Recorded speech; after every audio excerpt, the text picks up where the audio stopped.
Hi guys. భారతదేశంలో ఉన్న కొన్ని దేవాలయాలు కేవలం పూజలు చేసే ప్రదేశాలు మాత్రమే కావు. అవి ఎన్నో పురాణ రహస్యాలు, అద్భుతాలు, దైవ మహిమలు దాగి ఉన్న పవిత్ర క్షేత్రాలు. అలాంటి అత్యంత విశిష్టమైన క్షేత్రాల్లో ఒకటి కర్ణాటకలోని కుక్కే సుబ్రహ్మణ్య స్వామి ఆలయం. ప్రపంచం నలుమూలల నుండి లక్షలాది మంది భక్తులు ఈ ఆలయానికి వచ్చి సర్పదోష నివారణ కోసం, సంతాన ప్రాప్తి కోసం, వివాహ సమస్యల పరిష్కారం కోసం స్వామివారిని దర్శించుకుంటారు. అయితే ఈ ఆలయం ఎందుకంత ప్రత్యేకమైంది?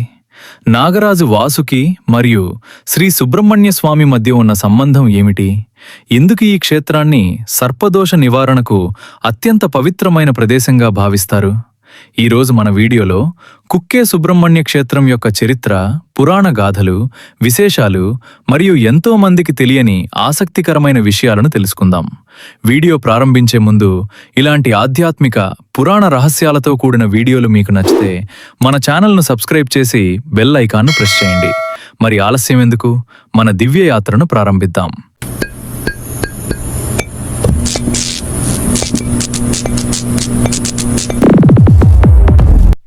కర్ణాటక రాష్ట్రంలోని దక్షిణ కన్నడ జిల్లాలో పశ్చిమ కనుమల మధ్య ప్రకృతి సోయగాలతో నిండిన ప్రాంతంలో కుక్కే సుబ్రహ్మణ్య క్షేత్రం ఉంది. కుమారధార నది ఒడ్డును ఉన్న ఈ క్షేత్రం చుట్టూ పచ్చని అడవులు, కొండలు, స్వచ్ఛమైన గాలి భక్తులకు ఆధ్యాత్మిక ప్రశాంతతను అందిస్తాయి. కుక్కే అనే పదానికి కన్నడ భాషలో బుట్ట లేదా పాత్ర అనే అర్థం ఉంది. పురాణాల ప్రకారం ఒక మహర్షి స్వామివారి విగ్రహాన్ని ఒక బుట్టలో భద్రపరిచి పూజించడంతో ఈ ప్రాంతానికి కుక్కే అనే పేరు వచ్చిందని చెప్తారు. ఈ క్షేత్రం యొక్క మహిమను అర్థం చేసుకోవాలంటే ముందుగా నాగరాజు వాసుకి గురించి తెలుసుకోవాలి. గరుత్మంతుడు సర్పాలకు శత్రువుగా పరిగణించబడతాడు. అతని భయంతో నాగరాజు వాసుకి సురక్షితమైన ప్రదేశం కోసం అనేక ప్రాంతాల్లో సంచరిస్తూ చివరకు కుమార పర్వత ప్రాంతానికి చేరుకున్నాడు. అక్కడ ఆయన ఘోర తపస్సు చేశాడు. వాసుకి భక్తికి ప్రసన్నమైన శ్రీ సుబ్రహ్మణ్య స్వామి ప్రత్యక్షమై, భయపడవద్దు, నేను నిన్ను రక్షిస్తాను, ఈ ప్రాంతంలో నీతో కలిసి నివసిస్తాను అని అభయాన్ని ప్రసాదించాడని స్కంద పురాణం చెప్తుంది. అప్పట్నుండి వాసుకి, నాగరాజు మరియు శ్రీ సుబ్రహ్మణ్య స్వామి కలిసి ఈ క్షేత్రంలో కొలువై ఉన్నారని విశ్వసిస్తారు. శ్రీ సుబ్రహ్మణ్య స్వామి అవతారానికి కూడా ఒక విశేషమైన నేపథ్యం ఉంది. తారకాసురుడు అనే రాక్షసుడు బ్రహ్మదేవుని వరాల వల్ల అపారమైన శక్తిని సంపాదించి దేవతలను, ఋషులను బాధించసాగాడు. అతన్ని సంహరించగల శక్తి శివుని కుమారుడికే ఉంటుందని వరం ఉండటంతో పరమశివుడు మరియు పార్వతీదేవికి జన్మించిన కుమారస్వామి, కార్తికేయుడు లేదా సుబ్రహ్మణ్య స్వామి తారకాసురుని సంహరించాడు. యుద్ధం అనంతరం తన ఆయుధమైన వేలాయుధానికి అంటుకున్న దోషాలను తొలగించుకోవడానికి కుమారధార నదిలో స్నానం చేసి తపస్సు చేశాడని పురాణాలు చెప్తున్నాయి. ఆ తర్వాత నాగరాజు వాసుకిని రక్షించేందుకు ఈ ప్రాంతంలో స్థిరపడ్డాడని చెప్తారు. కుక్కే సుబ్రహ్మణ్య ఆలయంలోని మూల విరాట్టు అత్యంత విశిష్టమైనది. సాధారణంగా ఇతర ఆలయాల్లో దేవుడి విగ్రహం మాత్రమే ఉంటుంది. కానీ ఇక్కడ శ్రీ సుబ్రహ్మణ్య స్వామి, వాసుకి, నాగరాజు మరియు శేషనాగులతో కలిసి కొలువై ఉన్నారని నమ్ముతారు. ఈ ప్రత్యేకత కారణంగా ఈ ఆలయం ప్రపంచవ్యాప్తంగా సర్పాలకు సంబంధించిన అత్యంత పవిత్ర క్షేత్రాలలో ఒకటిగా గుర్తింపు పొందింది.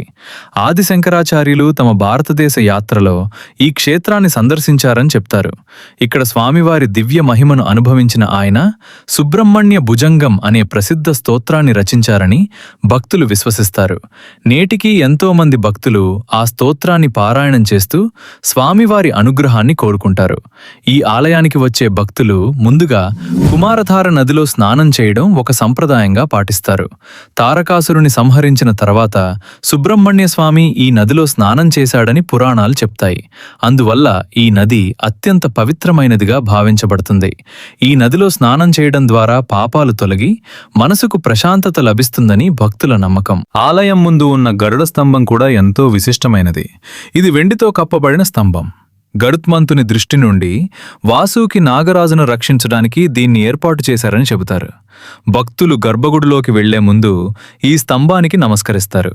సర్పదోష నివారణ కోసం ప్రపంచం నలుమూలల నుండి భక్తులు ఈ క్షేత్రానికి వస్తుంటారు. జ్యోతిష్య శాస్త్రం ప్రకారం నాగదోషం లేదా సర్పదోషం వల్ల వివాహం ఆలస్యం కావడం, సంతానం కలగకపోవడం, కుటుంబ సమస్యలు ఎదురవడం వంటి పరిస్థితులు ఏర్పడతాయని చాలామంది విశ్వసిస్తారు. అందుకే ఈ దోషాల నివారణ కోసం ప్రత్యేక పూజలు నిర్వహిస్తారు.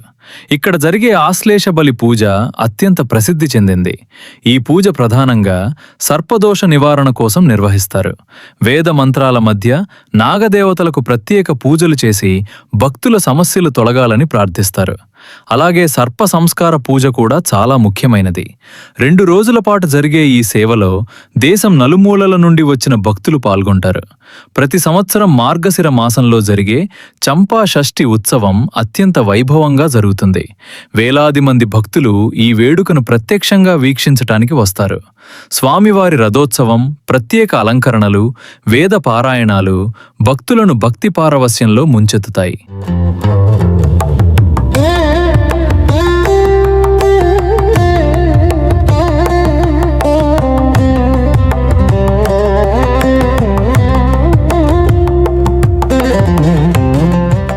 కుక్కే సుబ్రహ్మణ్య క్షేత్రానికి సంబంధించిన మరో ఆసక్తికరమైన విషయం ఏమిటంటే ఇక్కడున్న ఆది సుబ్రహ్మణ్య ఆలయం.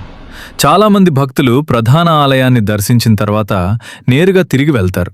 కానీ ప్రధాన ఆలయానికి కొద్ది దూరంలో ఉన్న ఆది సుబ్రహ్మణ్య ఆలయం గురించి చాలామందికి తెలియదు. పురాణాల ప్రకారం శ్రీ సుబ్రహ్మణ్య స్వామి మొదటగా నాగరాజు వాసుకితో కలిసి ఈ ప్రాంతంలో దర్శనమిచ్చిన స్థలం ఇదేనని చెప్తారు. అందుకే ఈ ఆలయాన్ని ఆది సుబ్రహ్మణ్య అని పిలుస్తారు. ఇక్కడ నాగరూపంలో ఉన్న ఒక పెద్ద పుట్టను స్వామివారి దివ్య స్వరూపంగా భావించి భక్తులు పూజిస్తారు. ఇప్పటికీ భక్తులు పాలు, పసుపు, కుంకుమ సమర్పించి నాగదేవతలను ప్రార్థించడం ఆనవాయితీగా కొనసాగుతోంది.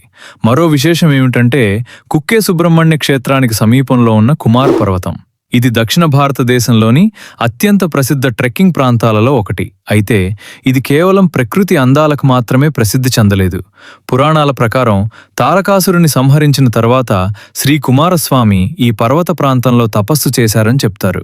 అందువల్ల ఈ పర్వతాన్ని భక్తులు అత్యంత పవిత్రమైనదిగా భావిస్తారు. నేటికి ఎంతో మంది భక్తులు మరియు ట్రెక్కింగ్ ప్రేమికులు ఈ పర్వతాన్ని అధిరోహించి ప్రకృతి అందాలను ఆస్వాదిస్తూ ఆధ్యాత్మిక ప్రశాంతతను పొందుతారు.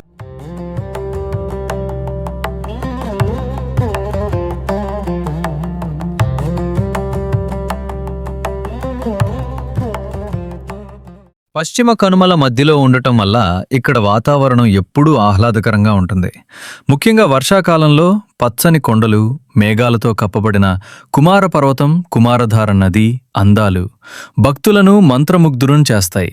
అందుకే కుక్కే సుబ్రహ్మణ్య క్షేత్రాన్ని కేవలం ఒక దేవాలయంగా మాత్రమే కాకుండా భక్తి, పురాణం, ప్రకృతి అందాలు మరియు ఆధ్యాత్మిక ప్రశాంతత కలిసిన ఒక దివ్యక్షేత్రంగా భావిస్తారు. జీవితంలో ఒక్కసారైనా ఈ మహిమాన్వితమైన క్షేత్రాన్ని దర్శిస్తే ఆ అనుభూతి జీవితాంతం గుర్తుండిపోతుందని భక్తులు చెబుతుంటారు. మీరు కూడా కుక్కే సుబ్రహ్మణ్య స్వామివారిని దర్శించి ఉంటే మీ అనుభవాన్ని కామెంట్స్లో తప్పకుండా పంచుకోండి. వీడియో నచ్చితే ఒక లైక్ చేయండి. ఇలాంటి ఆధ్యాత్మిక మరియు పురాణ విశేషాలతో కూడిన వీడియోల కోసం మన ఛానల్ను సబ్స్క్రైబ్ చేసుకోవడం మర్చిపోవద్దు. జై సుబ్రహ్మణ్య స్వామి. ఓం శరవణ భవ.